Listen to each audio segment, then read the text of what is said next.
భూభారతి రూల్స్పై కసరత్తు. ఎంసీహెచ్ఆర్డీలో నేటి నుంచి 2 రోజుల వర్క్షాప్, మాడ్యూల్స్ తగ్గింపు, సర్వే మ్యాప్ రూపకల్పనపై సమాలోచనలు, కింది స్థాయిలో అప్లికేషన్లు పరిష్కరించిన రూల్స్, ట్రిబ్యునల్లో ఎవరుండాలనేది తెలుసనున్న అధికారులు, అప్పీళ్ల వ్యవస్థ, సాదా బైనామాల పరిష్కారం, పార్ట్ బి భూములపై క్లారిటీ అంటూ ఈ అప్పీళ్ల వ్యవస్థని అట్లే సాదా బైనామాలు ఏవైతే ఉన్నాయో వాటిపైన పరిష్కారం చూపిస్తారట.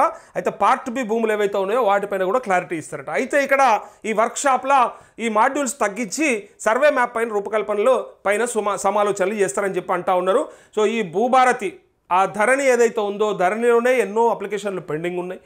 వాటి ద్వారా ఎంతోమంది ఇబ్బంది పడుతూ ఉన్నారు. ఒకరి భూమి ఇంకొకరి పేరు మీద ఉంటుంది, లేదా ఈయన పేరు మీద బుక్ మీద ఉంటుంది, కానీ తీరాపోయి చూస్తే ఆన్లైన్లో కనపడదు. ఎవరి భూమి ఎక్కడుందో తెలుస్తలేదు. అందుకే భూములన్నీ తిరమరైతా ఉన్నాయి, ఆగమైతా ఉన్నాయి. ధరణి తీసుకొచ్చి మమ్మల్ని బొందబెట్టిరని రైతులు బాధపడినాడు. ఈ బంగాళాఖాతంలో వాడేసి భూభారతి తెస్తామని చెప్పారు కదా. ఈ భూభారతి తీసుకొచ్చిన ఇంకా దానికి సంబంధించిన పరిష్కార మార్గాలు అయితే ఇంకా రాలేవు, ఇంకా వెయిట్ చేస్తూ ఉన్నారు. ఏదో ఒక దానికి సొల్యూషన్ ఇవ్వండి అని చెప్పి రైతులు ప్రజలు అడుగుతూ ఉన్నారు. దానికి సంబంధించిన వర్క్షాపు 2 రోజులు పెడతారట.